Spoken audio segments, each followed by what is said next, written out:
সুপ্রিয় শিক্ষার্থীবৃন্দ, ন্যাশনাল কলেজের স্কুল সেকশনে অনলাইন ভিত্তিক ক্লাসে তোমাদের স্বাগতম। আশা করি তোমরা মহান আল্লাহ তাআলার অশেষ মেহেরবানিতে ভালো আছো, সুস্থ আছো।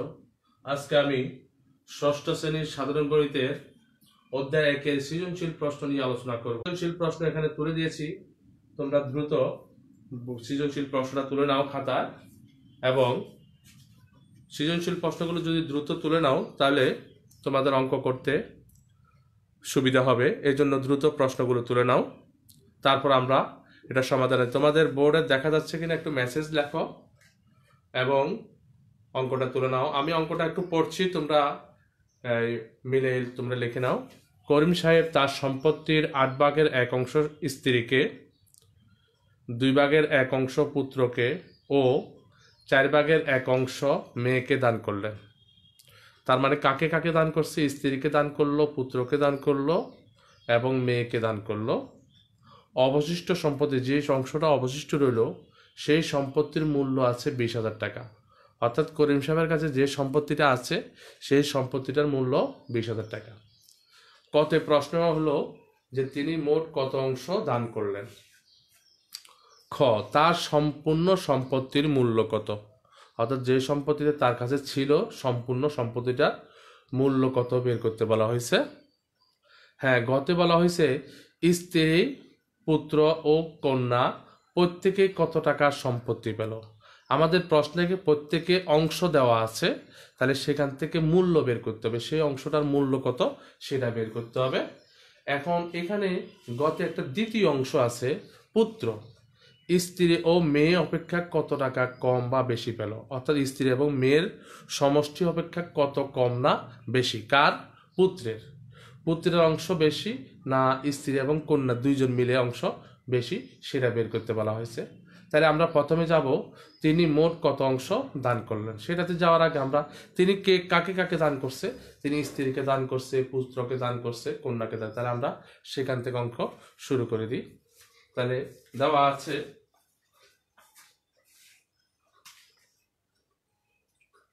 ক, দেওয়া আছে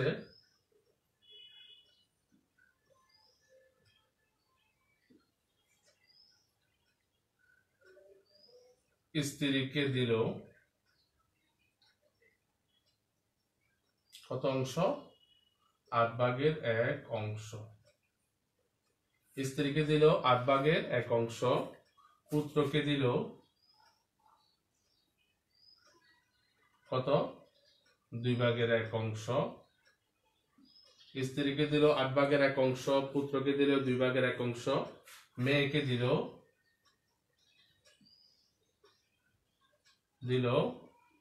4/1। তাহলে তিনজনকে বলছে তিনি মোট কত অংশ দান করলেন। সুতরাং তিনি মোট দান করলেন, সুতরাং তিনি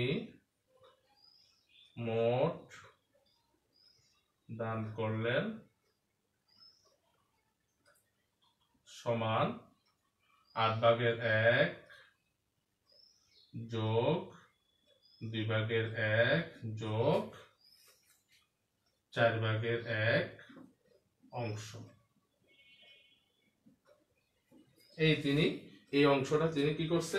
দান করছে। তাহলে কত হয়? তোমরা আশা করি তোমরা যোগ পারো, তোমরা যোগ অবশ্যই করেছো। হ্যাঁ, তাহলে এখানে লসাগু 8, 2, 4 এর লসাগু কত? 8। এখন আমরা লসাগু হর দ্বারা লসাগুকে ভাগ করব। 8 এর সাথে 8 ভাগ করলে কত পাওয়া যায়? 1। 1 এর সাথে 1 গুণ করলে 1 হয়, যোগ 2 দিয়ে যদি 8 কে ভাগ করি কত? 4। 4 দুগুণে 8, 4, 4 একে 4, যোগ 4 দ্বারা যদি 8 কে ভাগ করি 4 দুগুণে 8, 2, 2 একে 2। এটা হলো অংশ। সমান সমান কত পেলাম? 8, 4 একে 5, 5 দিয়ে 7। তার মানে তিনি কত অংশ দান করলেন? তিনি 8/7 অংশ দান করলেন। এটা আমাদের কয়ের উত্তর। তাহলে তিনি কত অংশ দান করলেন? তিনি দান করলেন 8/7 অংশ। তিনি দান করলেন 8/7 অংশ।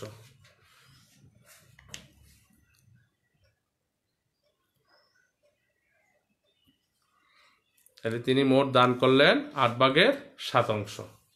এবার আমরা খতে চলে যাব। খতে বলছে তার সম্পূর্ণ সম্পত্তির মূল্য কত, সম্পূর্ণ সম্পত্তির মূল্য কত।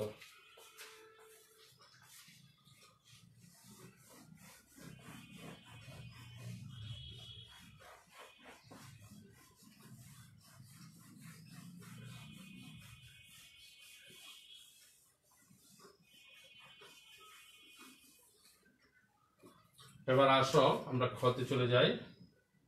তাহলে সম্পূর্ণ সম্পত্তির মূল্য, আমাদের অবশিষ্ট সম্পত্তির মূল্য দেওয়া আছে। কি দেওয়া আছে?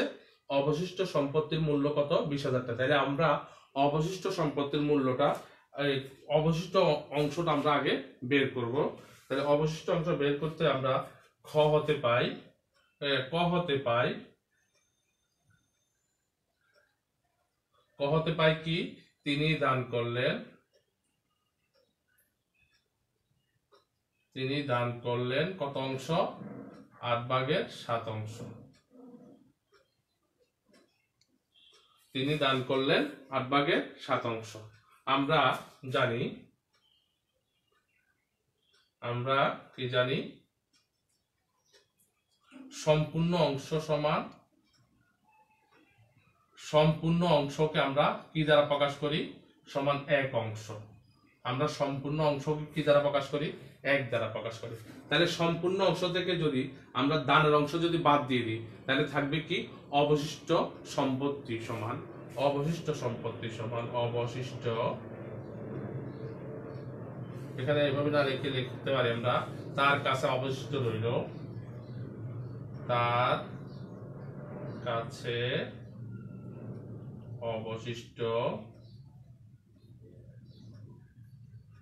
রইল। তার কাছে অবশিষ্ট হলো কত অংশ?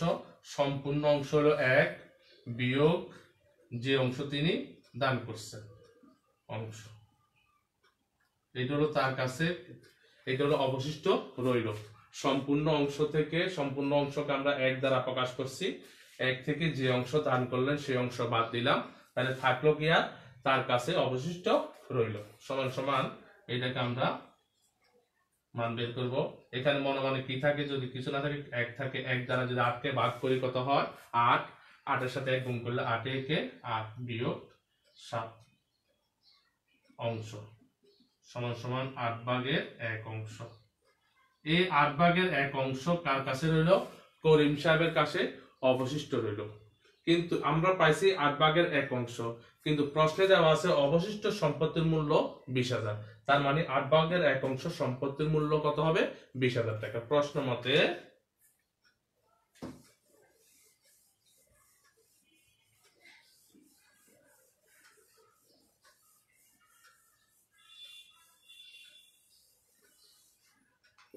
প্রশ্ন মতে প্রশ্ন মতে 8/1 অংশ সম্পত্তির মূল্য, 8/1 অংশ সম্পত্তির মূল্য 20,000 টাকা। 8/1 অংশ সম্পত্তির মূল্য 20,000 টাকা, বা সুতরাং 1 বা, আমরা একটু আগে বলছিলাম আমরা সম্পূর্ণ অংশকে কি দ্বারা প্রকাশ করি? 1 অংশ দ্বারা প্রকাশ, 1 বা সম্পূর্ণ, সম্পূর্ণ এটা ব্র্যাকেটে রাখো, অংশ সম্পত্তির মূল্য কি হবে? গুণ হয়ে যাবে 20,000 ভাগ 8/1 টাকা, বা 20,000 গুণ 8 টাকা, বা কত হয়? এখানে 20,000 এবং 8 গুণ করলে হবে 1,60,000 টাকা। তাহলে তার সম্পূর্ণ সম্পত্তির মূল্য কত? 1,60,000 টাকা। উত্তর 1,60,000 টাকা। 1,60,000 টাকা। প্রিয় শিক্ষার্থীরা,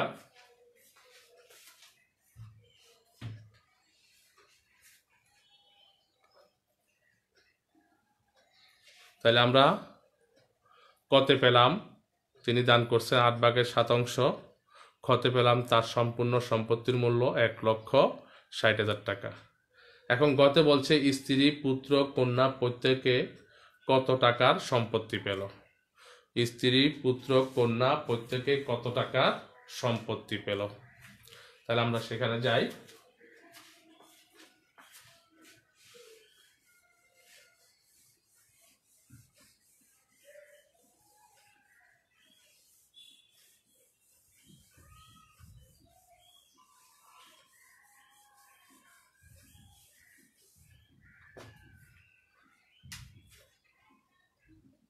তাহলে আমরা খ তে কি পাইছি, মোট সম্পত্তির মূল্য পাইছি। খ হতে পাই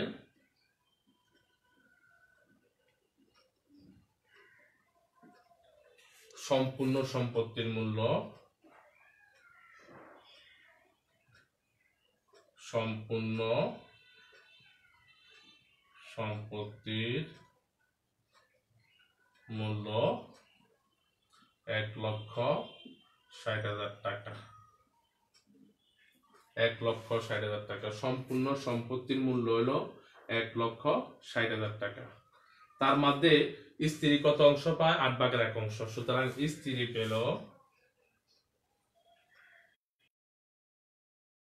পেল সমান মোট টাকা কত? 1,60,000 এর 8/1 ব্র্যাকেটে টাকা।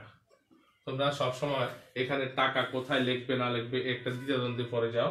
তাহলে মোট টাকা এখানে থাকবে এর 8/1 ব্র্যাকেটের বাইরে হবে টাকা, সমান সমান যদি কাটাকাটি করি এই 8 এর বাইরে টাকা। তাহলে আমরা যদি একইভাবে যদি কাটি, এখানে 8 দুগুণে 16, 2 একে 2, আর এখানে 0 1 2 3 4টা 0 বসে যাবে। তাহলে সমান সমান কত হয়? 80,000 টাকা। তাহলে স্ত্রী পেল 20,000 টাকা, পুত্র পেল 80,000 টাকা। আর কে পাইছে? কন্যা। কন্যা পেল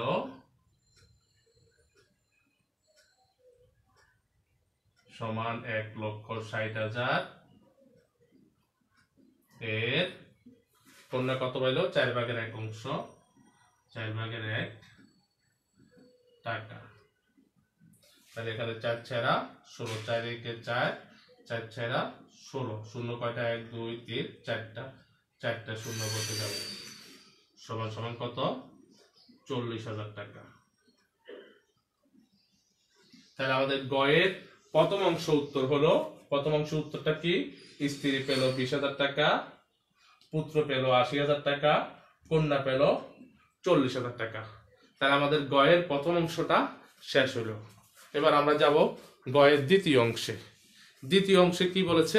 পুত্র, অর্থাৎ পুত্র কথা বলা হয়েছে। পুত্র স্ত্রী এবং মেয়ে অপেক্ষা কত টাকা বেশি, কম বা বেশি পেল। কম পেল কি বেশি পেল আমরা এখনো জানি না। আমরা আগে দেখব পুত্র পাইছে কত? 80,000 টাকা। এখন স্ত্রী এবং মেয়ে কত পেল সেটা আমরা দেখব। এখন আমরা দ্বিতীয় অংশে যাব।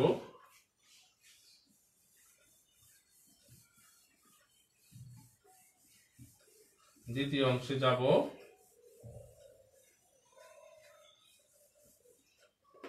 আবার স্ত্রী ও মেয়ে, স্ত্রী ও মেয়ে পেল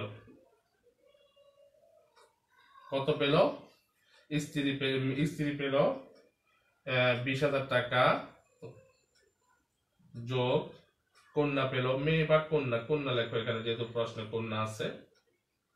কন্যা স্ত্রী পেল 20,000 টাকা, কন্যা পেল 40,000 টাকা।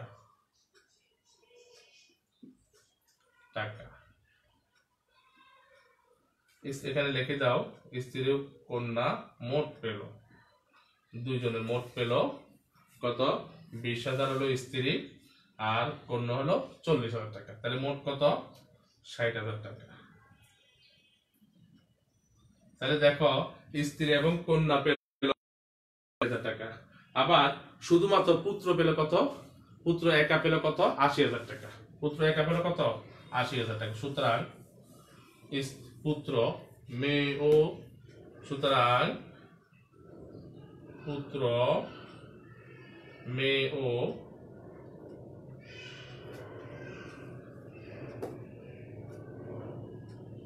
স্ত্রী ও কন্যা অপেক্ষা সমান পুত্র পেল ৮০,০০০ বিয়োগ স্ত্রী এবং কন্যা পেল ৬০,০০০ টাকা সমান সমান কত, ২০,০০০ টাকা। তাহলে আমাদের এখানে উত্তর কয়টা হবে? উত্তর হবে আমাদের ৪টা। প্রথম হলো যে কে কত টাকা পেল। পুত্র স্ত্রী পেল ২০,০০০, পুত্র পেল ৮০,০০০, কন্যা পেল ৪০,০০০। তারপরে আরেকটা উত্তর কি, এটা ২০,০০০ কি পুত্র স্ত্রী এবং মেয়ে থেকে বেশি পেল কত, ২০,০০০। উত্তর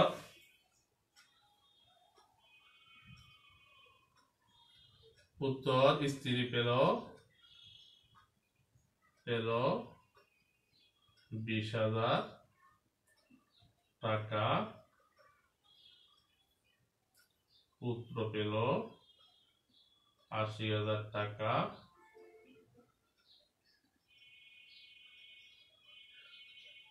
কন্যা পেল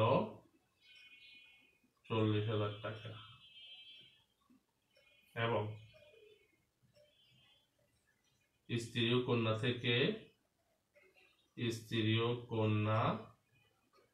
থেকে পুত্র বেশি পেল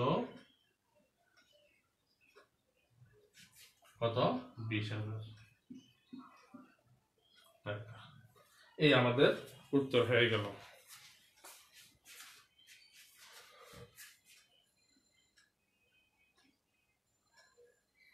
এই আমাদের উত্তর হয়ে গেল। এখন আমরা বইয়ের থেকে একটা সৃজনশীল তৈরি করব এবং সেই অনুসারে আমরা উত্তর করব। বইয়ের থেকে একটা সৃজনশীল তৈরি করব। তোমাদের বইয়ের যে অঙ্কগুলো আছে সেই অঙ্ক থেকে আমরা একটা সৃজনশীল তৈরি করব, তারপর আমরা অঙ্কটা করার চেষ্টা করব।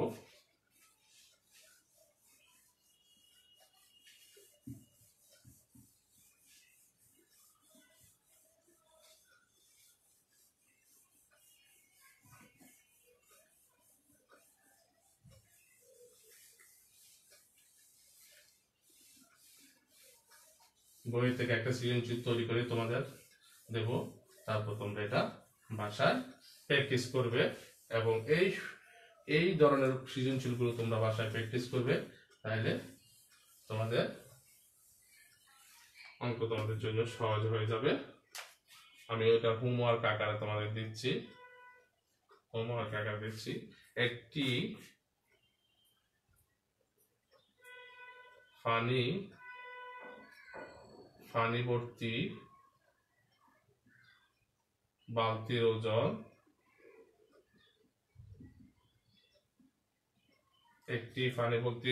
ওজন 16 সমস্ত 2 ভাগের 1 কেজি।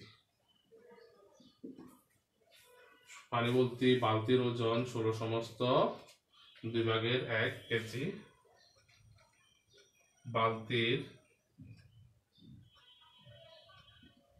বালতির 4 ভাগের 1 অংশ, 4 ভাগের 1 অংশ পানি ভর্তি থাকলে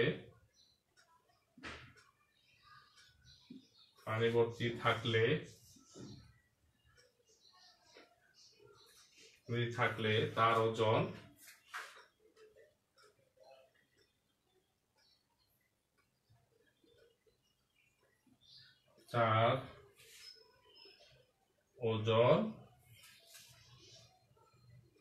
5 সমস্ত 4 ভাগের 1 কেজি হয়।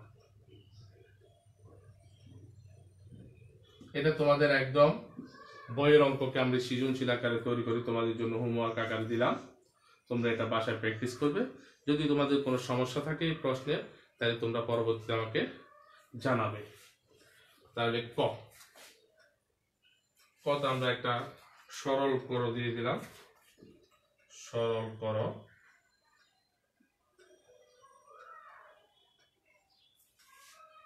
সরল করো এক সমস্ত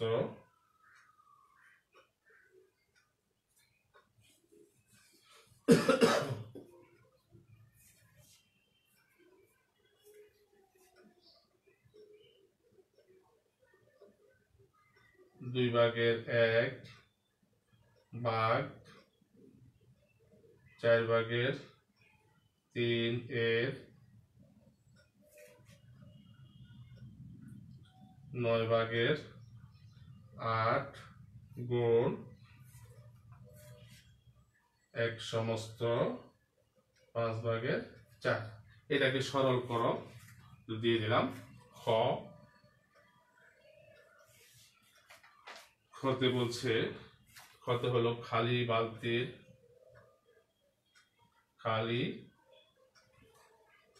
বালতির ওজন নির্ণয় করো, ওজন নির্ণয় করো। খতে বলা হচ্ছে কি খালি বালতির ওজন নির্ণয় করো। গত হলো প্রমাণ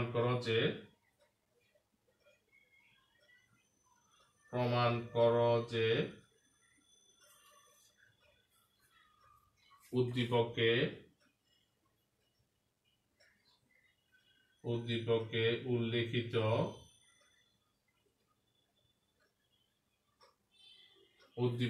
উল্লিখিত ভগ্নাংশ দুটির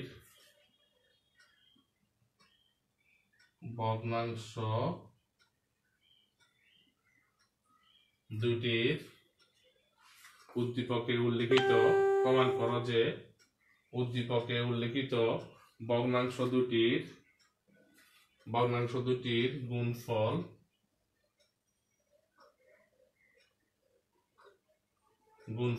এদের লসাগু ও গসাগু এর গুণফলের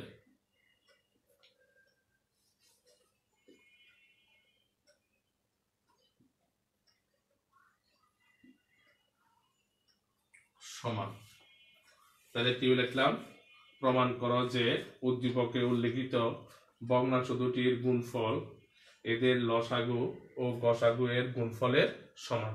তাহলে আমি একটু তোমাদেরকে বলে দিচ্ছি, তোমাদের এই যে প্রশ্নটা, সৃজনশীল প্রশ্নটা দেওয়া হয়েছে, এই সৃজনশীল প্রশ্নটা তোমাদের বইয়ের 1.5-এর 8 নম্বরের সেম, এবং 8 নম্বর এবং 9 নম্বর অঙ্ক এখানে মিশ্রণ করে তোমাদেরকে সৃজনশীল দেওয়া হয়েছে। তোমরা বাসায় প্র্যাকটিস করবে। এবং আমি যে অঙ্কটা করেছি আর এই অঙ্ক যেটা, এই দুটো অঙ্ক নিয়ে যে সমস্ত সৃজনশীলগুলো আছে তোমরা বিভিন্ন জায়গায় পাও, সেই সৃজনশীলগুলো তোমরা বাসায় প্র্যাকটিস করবে। তাহলে এই অধ্যায় অঙ্কগুলো তোমাদের সম্পূর্ণ, আশা করি তোমরা বুঝতে পারছো এবং বাসায় প্র্যাকটিস করবে। যে অঙ্ক আমি যেটা করলাম এরকম আরো কয়েকটা তোমরা প্রয়োজনে তৈরি করবে, বইয়ের আলোকে তৈরি করবে অঙ্ক, এবং তোমরা প্র্যাকটিস করবে এবং এই অঙ্কটা প্র্যাকটিস। আশা করি আজকের ক্লাস এই পর্যন্তই। ভালো থাকো, সুস্থ থাকো। আসসালামু আলাইকুম ওয়া রাহমাতুল্লাহ।